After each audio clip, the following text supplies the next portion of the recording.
Hi all, hello and welcome back to the channel. And आशा करता हूँ सब लोग अच्छे हैं। टुडे इज संडे, ऐसा वीकेंड हॉलीडे फॉर एवरीवन पर हमारे लिए आज भी एक लर्निंग डे है। और आज हम बात करेंगे how to use sed in config management. Previously अगर आपको याद होगा, हमने सेट कमांड के ऊपर थोड़ा बहुत प्रैक्टिस किया था, कैसे हम सेट कमांड को यूज़ कर सकते हैं। तो मैं एक बहुत बेसिक से एग्जांपल आज दिखाऊंगा जो हम कॉन्फ़िग मैनेजमेंट में सेट को यूज़ कर सकते हैं। और एक स्पेसिफिक फाइल को हम कैसे सेट को यूज़ करके, जैसे यूज़ केसेस होते हैं वैसे हम सेट फाइल को कैसे यूज़ कर सकते हैं। तो मैं एक एग्जांपल आज शो करूँगा। तो चलते हैं हमारे इस प्रेजेंटेशन पे। तो मैं अगर शुरू करूँ तो मैं एक बार रिकैप करता हूँ हमने क्या किया पहले। This is our first work. हमने सेट के बारे में जाना था। हमने जाना कि कैसे सेट को हम यूज़ करते हैं। कमांड लाइन ऑप्शंस जाने। फिर हमने रिप्लेसिंग के ऊपर एक एग्जांपल ट्राई किया। हमने इन प्लेस एडिटिंग के ऊपर एक एग्जांपल ट्राई किया। हम रेगुलर ग्लोबल सब्स्टिट्यूशन के ऊपर हमने एग्जांपल ट्राई किया। उसके बाद हमने अपेंड, इंसर्ट और डिलीट तीनों ऑप्शंस के ऊपर काम किया। Then coming to regular expression के ऊपर अभी हमने देखा। अभी हम काम करेंगे और कॉन्फ़िग मैनेजमेंट। हम क्या करेंगे, एक फाइल लेंगे जिसका नाम देंगे डेटा, जो जो डेटाबेस का कॉन्फ़िग रहेगा उसके अंदर, और उस फाइल को हम यूज़ करेंगे सेट से उसको मॉडिफाई करेंगे कुछ कंटेंट को। तो मैं अपना टर्मिनल ओपन करता हूँ। टर्मिनल में आप देख सकते हो ऑलरेडी एक फाइल है। इसका नाम है db.config। ठीक है। और इस db.config को मैं ओपन करता हूँ। सॉरी,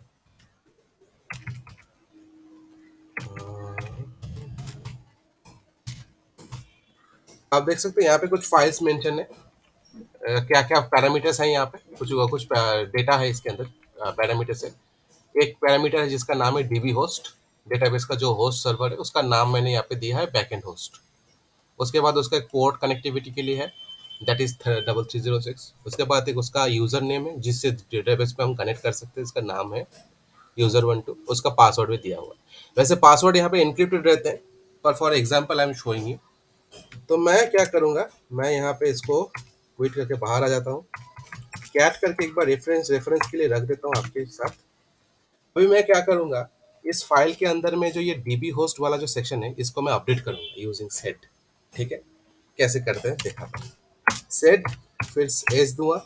एज देने के बाद मेरे पास यहाँ पे क्या है, मेरे पास यहाँ पे एक डेटा है। इसको मैं एडिट करूंगा। तो मैं इस सेक्शन को पूरा कॉपी करता हूँ और मैं यहाँ पे पेस्ट कर देता हूँ। ठीक है। और मैं इसको चेंज करके मैं बैक एंड होस्ट की जगह पे इसका नाम दे देता हूँ लोकल होस्ट। वो मैं क्या करूँगा, मैं इसको फिर से एक बार पेस्ट करता हूँ। मैं बैक एंड होस्ट की जगह पे इसका नेम चेंज कर देता हूँ। ओके। और मैं यहाँ पे एक और स्लैश दूंगा। मैं जी दे सकता हूँ फॉर ग्लोबल, या फिर मुझे ग्लोबल का ज़रूरत नहीं है तो मैं जो ग्लोबल में नहीं दूंगा तो भी चलेगा। मैं फिलहाल के लिए ये स्लैश देने के बाद इस सिंटैक्स को एंड करता हूँ। ठीक है। तो सेट, उसके बाद सब्स्टिट्यूशन, सब्स्टिट्यूशन के बाद ये पूरा सेक्शन को अपडेट कर देगा। इस सेक्शन से हो गया। उसके बाद मैं फाइल का नाम दे देता हूँ db.conf। अभी देखो एंटर किया। एंटर करने से देखो ये आउटपुट आ गया कि ये चेंज होगा। लेकिन मैं अगर अगर चेक करके देखता हूँ कि ये अभी तक इसने अपडेट किया नहीं किया। ठीक है। क्यों नहीं किया, क्योंकि मैंने डैश आई नहीं दिया था। तो मुझे यहाँ पे एक बार डैश आई देना पड़ेगा। मैं डैश आई देता हूँ। अभी देखो करता हूँ। और मैं अगर आगे क्या भी कैट करूँ इसको, तो it has updated the backend host to local host. ठीक है। तो इस तरीके से हम सेट को इस्तेमाल कर सकते हैं फॉर अपडेटिंग द यूजर्स। ठीक है। आई विल सजेस्ट यू गाइस एक एक्सरसाइज ट्राई करके देखते हैं। तो मैं कमांड को यहाँ पे सेव कर लेता हूँ।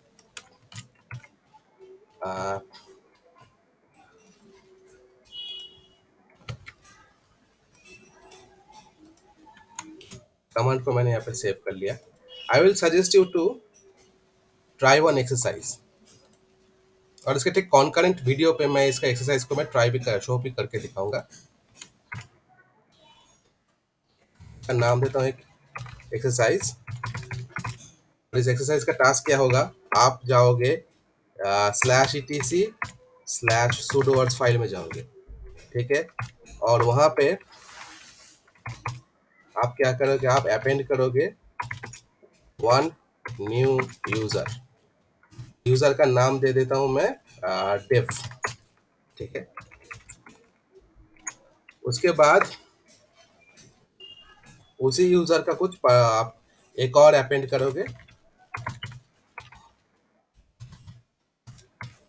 वन मोर यूजर, उसका नाम दोगे आप टेस्ट। फिर क्या करोगे, अपडेट करोगे डेव टू डेव। डेव का डी कैपिटल हो जाएगा, उसका नेम आप अपडेट करोगे। एंड सेम तरीके से आप इसको भी अपेंड करोगे, इसको भी अपडेट करोगे।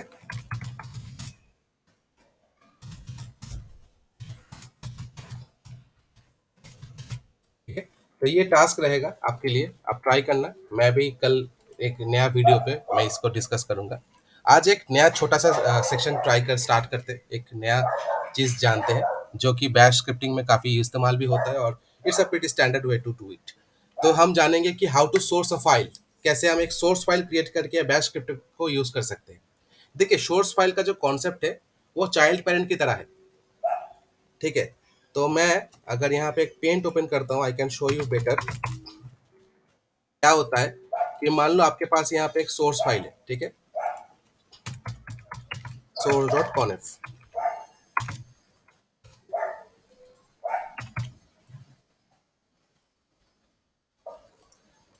उसके बाद इस फाइल के अंदर क्या है, इस फाइल के अंदर कुछ डेटा है।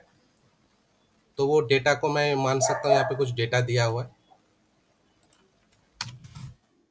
ठीक है, कुछ डेटा है। अभी इस फाइल के अंदर जो डेटा है उस फाइल को मैं यहाँ पे मैंने कुछ स्क्रिप्ट लिखा है, एक स्क्रिप्ट यहाँ पे लिखा है, एक स्क्रिप्ट यहाँ पे लिखा है, एक स्क्रिप्ट यहाँ पे लिखा है। और इन सारे स्क्रिप्ट को चलाने के लिए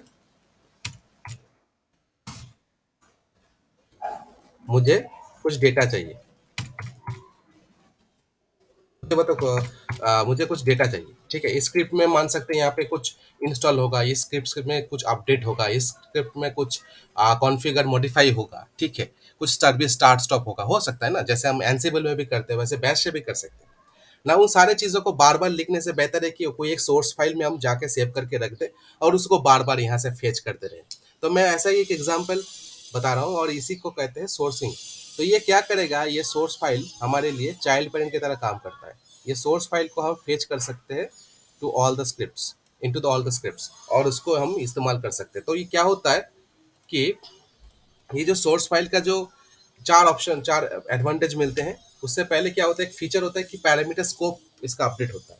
मान लीजिए सोर्स फाइल के अंदर जो पैरामीटर मैंने डिफाइन किया, जो जो पैरामीटर्स मैंने रख दिए, उस पैरामीटर को कोई भी उसका जो भी उसका अटैचिंग जो भी फाइल होगा, जो भी स्क्रिप्ट होगा, उसमें वो पैरामीटर ग्लोबल्स को बन के रह जाते हैं और वो सोर्स फाइल के थ्रू इम्पोर्टेड हो सकते हैं।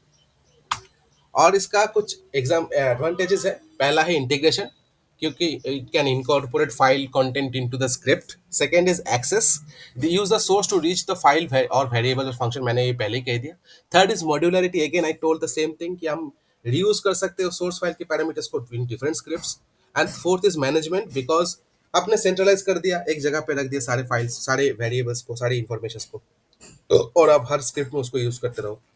तो एक मेटा फाइल की तरह आप इस्तेमाल कर सकते हैं। एग्जाम्पल मैं यहाँ पे देखा था सोर्स डॉट कॉन्फ है, उसमें आपने यूजर नेम लिख दिया और उसका होम डायरेक्टरी आपने डिफाइन कर दिया, उसको बार बार दूसरे स्क्रिप्ट में हम इस्तेमाल कर सकते हैं।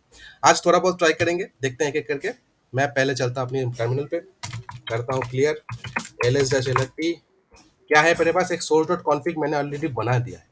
इसको मैं एक बार कैट करके देखता हूँ इसके अंदर क्या है। कैट ही करते पहले, ठीक है। यहाँ पे होम नेम और यूजर है। मैं सोर्स डॉट कॉन्फिग को मैं थोड़ा अपडेट कर दूँ, इसका नेम को मैं चेंज कर देता हूँ। सोर्स डॉट कॉन्फिग की जगह पे मैं रखता हूँ source dot conf. Looks pretty nice and standard as well. उसके साथ आप देख सकते हैं यहाँ पे एक और db डॉट कॉन्फ भी लिखा हुआ है, जिस पे मैंने पहले भी काम किया है, db डॉट कॉन्फ। मैं इस db डॉट कॉन्फ फाइल में जो है, मैं इस फाइल को इस्तेमाल कर सकता हूँ इनटू अदर स्क्रिप्ट। तो मैं एक स्क्रिप्ट बनाता हूँ तुरंत, मैं लिखता हूँ इसके अंदर db check डॉट sh, एक स्क्रिप्ट बना दिया मैंने। इंसर्ट मोड पे गया, पहले लेंगे शिबैंग, उसके बाद बिन, फिर sh, एंड उसके बाद मैं इको करूंगा। मैं ज्यादा कुछ नहीं करूंगा, इको करूंगा। I will echo the database host name,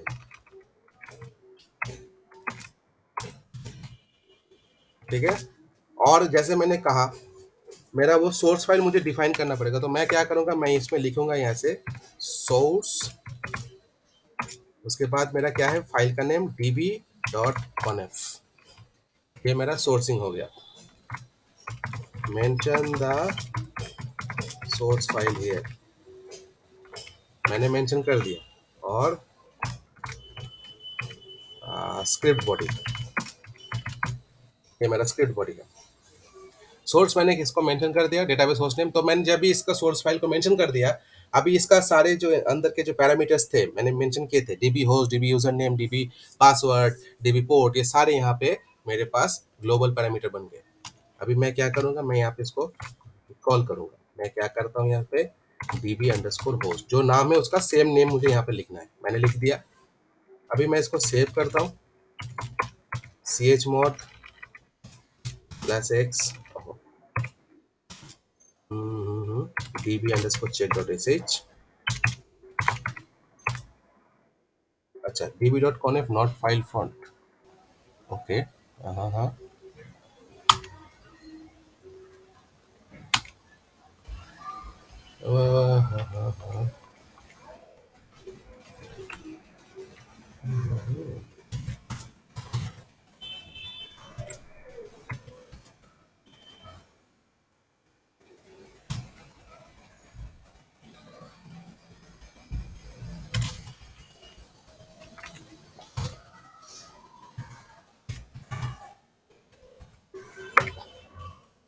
ठीक है। तो ये हमने शायद इसका जो शेल डिफाइन किया था, वो शेल हमने करेक्ट डिफाइन नहीं किया था, दैट्स वाई। तो मैंने यहाँ पे बिन डॉट ए इसे कर दिया था, और इसका शायद उसका शेल बैश था, दैट्स वाई। तो ये प्रॉब्लम हो रहा था।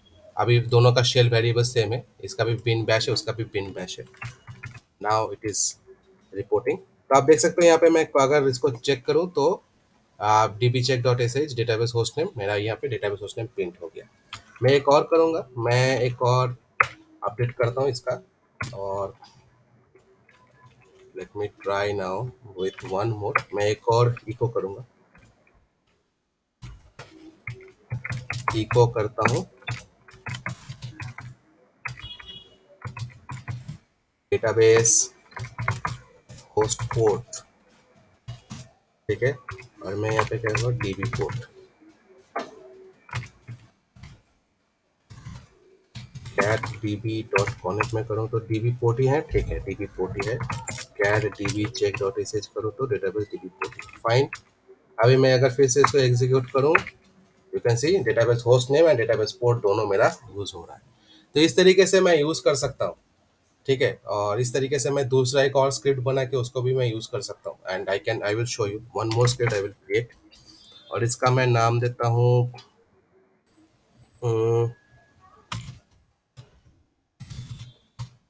System check dot sh।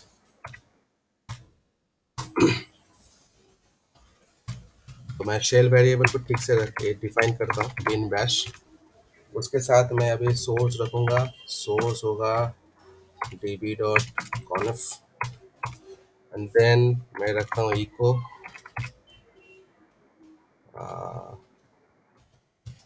db। अभी इसमें मैं डेटाबेस यूजर कोड मेंशन करता हूँ, db यूजर। मैं यहाँ पे क्या करूँगा, db अंडरस्कोर यूजर, और मैं रखता हूँ इको डेटाबेस अंडरस्कोर नेम। मैंने वो नेम अभी तक यहाँ पे मेंशन नहीं किया है, तो मैं मेंशन कर देता हूँ यहाँ पे। तो मैं इसका भी ऐसे ही रखता हूँ, ठीक है। chmod x system check dot sh database user, देखो आप यहाँ पे इसने मेंशन कर लिया, इसको मिल गया। पर मैं यहाँ पे क्या करता हूँ, मैं db.conf में जाके अभी मैं डेटाबेस नेम को भी अपडेट कर देता हूँ, एक नया डेटाबेस नेम इसको मैं ऐड कर देता हूँ, एक नया वेरिएबल, ठीक है। तो मैं यहाँ पे आके db name equals to quotation, इसका नाम मैं दे देता हूँ माई एसक्यूएल ही नाम देता हूँ इसका, माई एसक्यूएल नहीं, ऐप डीबी। ठीक है, और सिस्टम चेक में जाके I update the variable as db underscore name, updated that. now if I run it, इसमें देखो डेटाबेस यूजर भी आ गया, डेटाबेस नेम भी आ गया. So that's how we can use sourcing of a file inside the bash scripting, and that helps actually us to use in the modularity. मैं यहाँ पे कुछ pointers यहाँ पे और mention कर देता हूँ. For example, keep the shell profile same,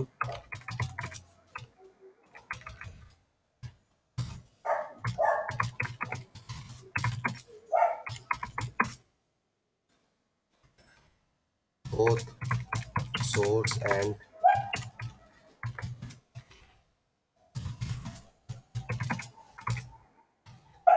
और वो सेल प्रोफाइल क्या होगा हमारा, ऐसे रहेगा.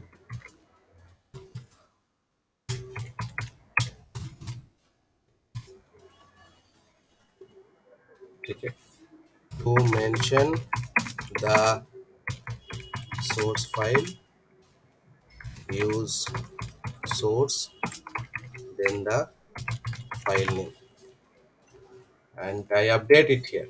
So if I update the system check.sh,